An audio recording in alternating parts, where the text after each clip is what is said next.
Welcome back, you filthy exiles. So, we've had a whole day of the first day of Endless Delve. Obviously, I was streaming last night.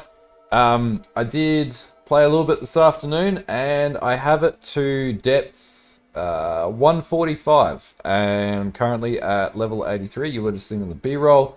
There's only like one thing that really makes it hard for this build, and it's the encampment with like the 6 rogue bosses or rogue exiles in it. Pretty much just avoid that with this build, but aside from that, going to explain how this works. So pretty much where I've went with the build, I've got the POB here. I currently have about, with total uptime on flask, granite flask, everything, 16.3 thousand armor, so more armor than my predicted tree. 126,000 DPS. This is on a 4-link setup, by the way. So, and this is only level 19. Goes one level up, goes up to 145,000, and this is on a 4-link, so we're moving in line with our DPS expectations. A couple of things, I did luck out and I got some cluster jewel drops, so I'll show you what I'm running there. The alternatives is just invested into the Heart of Ice nodes and then down into these nodes down here. But anyway, in the meantime, I've got this, and I'll be buffing up my armor. And interestingly, I'll explain why we're no longer running glancing blows here too. Mainly the damage that you take. So anyway, some of the learnings, I'll just explain some of the mechanics here. So obviously, this character originally did run glancing blows, and that wasn't working. Reason being is the 65% damage that you take from blocked hits. So with the shield that we get to start with, we already get 30% spell block, and we only really need to synergize that with where are you, you bastard? Tempest Shield. And we fundamentally get up to 65% spell block without really doing anything else with this build. We're going to beef that up by another 3% soon. And with max cap res as 65% spell block, that's true block, that's 100% not taking damage. That's pretty good. And we get up to currently 39%, and it'll soon be 42% just native attack block. Because we have, around 12,000 to, 16,000 armor, that's okay for now. And I'm remediating that by also adding in a surging vitality, and we've got life regeneration up to 581, and I'll talk about that when I get into gearing, just going through mechanics at the moment. How we sustain mana currently, obviously you can see Mind over Eldritch Battery, and that converts your mana pool into basically it converts your ES into mana, and you cast that, so you can see as I cast it's pretty consistent. That was a lot more efficient than trying to sort of level mana, and it means that I can pretty much slap on 5 reservations or 5 auras here, including an aura for curses, to have as many auras up to get the 8% damage buff that I also pull off of the Reservation Mastery node from over on this side here. So, 8 times 5, 40% increased damage. Yeah, that math is right. Cool. All right. I'm an accountant. I should know basic mathematics. Okay, so a couple of other things here too. There's not too much deviation from the tree provided. The other thing you'll also notice is I'm running Leth Shade. The reason for this is there's a lot of dot down in Delve, with the Archnems in particular. 50% less damage taken from damage over time, but it sits on you for longer. This is really good in dealing with dot down in Delve when, if you don't want to run tolerances like this here, and lose a shitload of nodes traveling through this path, because these upper path things allow you to get to these things a little easier. I've noticed other trees do it differently.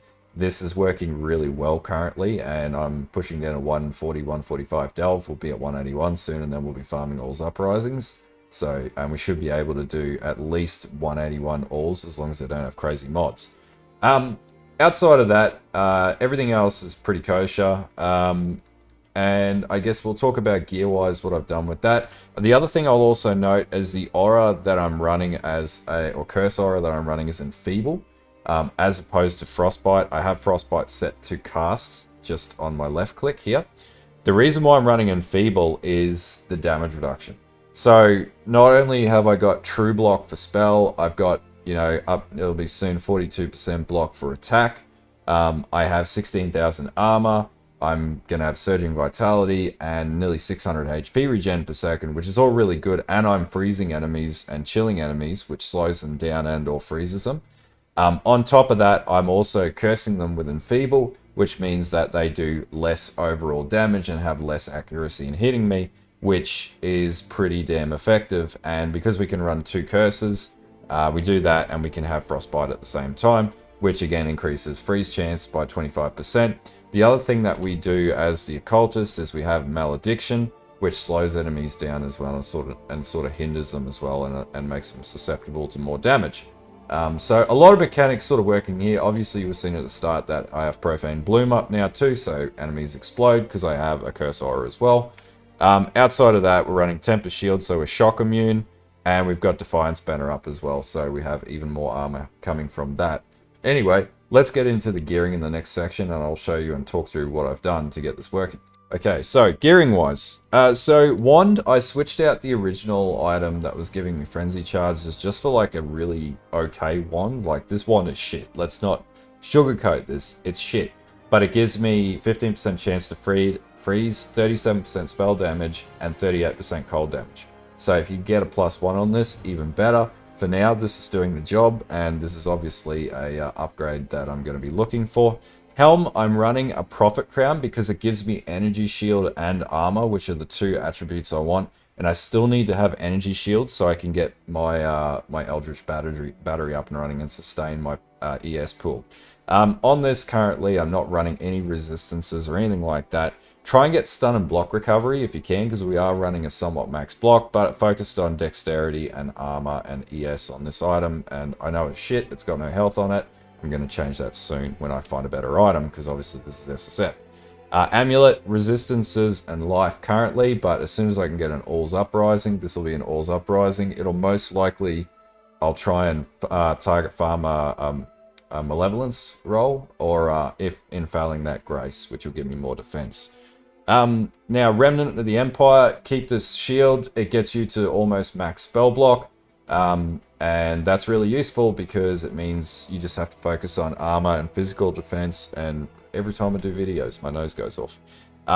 Also really good at max capping elemental resistances if you're just shy, and you get 3 endurance charges, which is flat physical damage reduction anyway. Rings, honestly, just resistances and attributes and life where you can. My rings are shit. I did get a an unset ring, pardon me, which is doing pretty well to satiate my need for dual sockets right now. Chest, I literally just got the biggest armor chest I could get right now. I'm gonna have to remove this and probably have a hybrid armor and ES chest as soon as I can find something like that with a 5-link. Just mainly because I really need armor. Now the big thing here is regeneration rate, which is what makes me so sustainable. Literally just get 1 socket resonators and pristine fossils. We're in Delve, and just slam it until you get a regeneration roll, life, and more armor. And you should have, oh, actually you won't get armor from that, but you should at least be able to get a decent amount of armor on the base item, and then have a shitload of regeneration and any other stats you can get for resistances. Gloves, unfortunately, I'm running a 4-link in my gloves with my main skill for Vortex in there, just because my chest, off-socketing on this is really hard until we get later down into Delve. They're not very good. They're just stacking up ES mainly, and stun and block recovery, which is good for max block. But they're pretty shit, so yeah, we got up to that much DPS with crap gloves. I do have better gloves, just chilling out in here, but I can't off-socket color them until I get my chest right. Ideally, Apothecary's gloves are the way to go at the end of the day. Belt, again, resistances, regeneration rate, life, and armor if you can get it. Boots, I lucked out and I got a enchanted set of boots. Lab enchanted boots with 80% chance to avoid being stunned if you've killed recently. So you may not have that, but again, pristine fossils. Slam the shit out of it with pristine fossils. Try and get life regeneration rate, movement speed, and life regen per second. And any flat life that you could possibly get, do that. Flask-wise, obviously you need an Eternal Flask, Granite Flask, Quartz Flask. I've got a Quicksilver Flask with a really shitty roll, but it does have trigger on block, which I guess is good enough because I'm always blocking. And for whatever reason, I got a mana flask, and I just ignore that. Just switch that out for anything else, literally. That's it for gearing. Really simple. Okay, so gem setups. In my helm, I'm running Frostblink, Tempest Shield, Reckoning, and Life on Hit. Because we block so much, running Reckoning gives you that Life on Hit proc, so you get 42 Life on Hit when you proc Reckoning, when you block. So you're always getting life back as you block, which is really sustainable in Delve.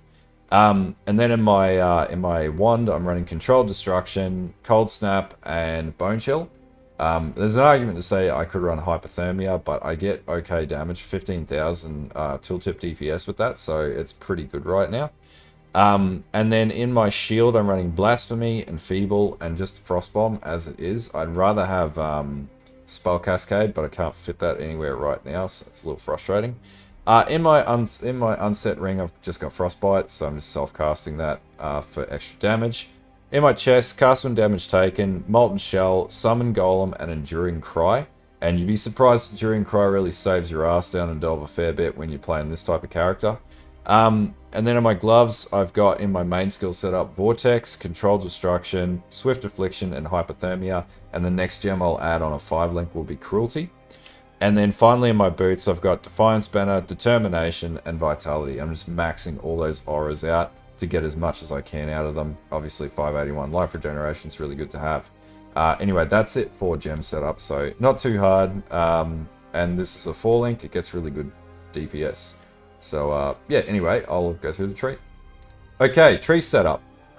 So I've really focused on getting all the nodes on this side of the tree first, and it's pretty much the same as the first video that I put up.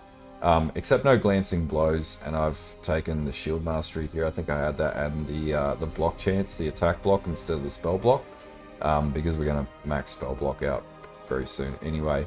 And then I've come back across the top of the tree. I've picked up Breath of Rime. I've switched out these Heart of Ice nodes because they do have a cluster duel set up with Cold-Blooded Killer, which is really good if you can get it, absolutely get it. And Disorienting Display, which will also do blind effects. So I'm basically going for any offense that can be a defense at this stage for as I go lower down.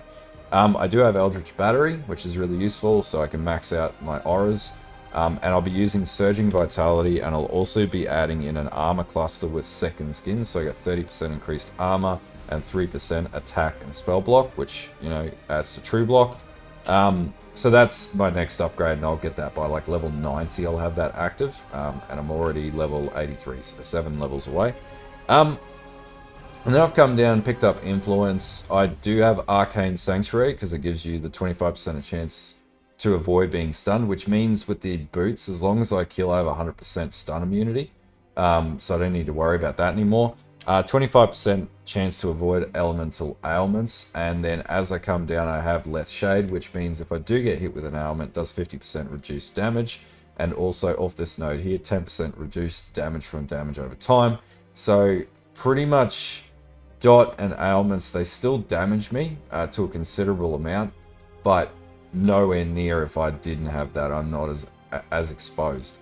And then I've also got Snow Forged just to give me more damage, and then obviously Growth and Decay. Now, right now I'm going to be focusing into the Cluster Jewels setup. If you didn't have the Cluster Jewels, I would recommend just taking these nodes up here, and then I would follow down to probably Cold-Hearted Calculation, and then move across to Elemental Focus, Trickery, and then grab Blood Siphon and pull these nodes here, and that'll buff your damage up and give you more life as well, and more life on kill. That's pretty much it for the tree. The ascendancies are exactly the same as I explained in the first video. Void Beacon first, Frigid Wake second, Profane Bloom third, and Malediction last.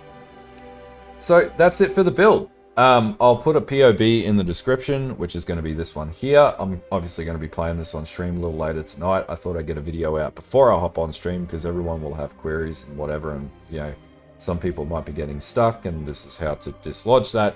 Now, I did have someone post up and basically just throw shit at me. My response to them, if they are watching this video, which they probably aren't, but if you've got a problem with this build, then you'll have to take that up with the other 7% of players who are playing this very similar exact build. Because at some point you've got to take the build guide and you've got to adjust to your playstyle. So if you're stuck at level 70 in Delve, then you at depth 70, then you need to change something that you're doing, or you need to go up, farm horizontally for a bit, level up a bit more, get some better gear drops, and then upgrade as you go. But just copying and pasting exactly what you see tit for tat without thinking about it is not going to help, because it's this SSF. You do have to balance things, and it's going to be slightly different to the gear that's in a tree that's been provided, because unfortunately you're not going to get exactly the same drops, and also you need to adjust as you go. And if the build doesn't feel good, then you've got to go back and go, okay, what's not working? What is working? Am I dying a lot, or am I not doing enough damage? Understand that, and then you'll be able to figure it out. Anyway, that's a really productive take on basically having someone throw crap at me in my own chat.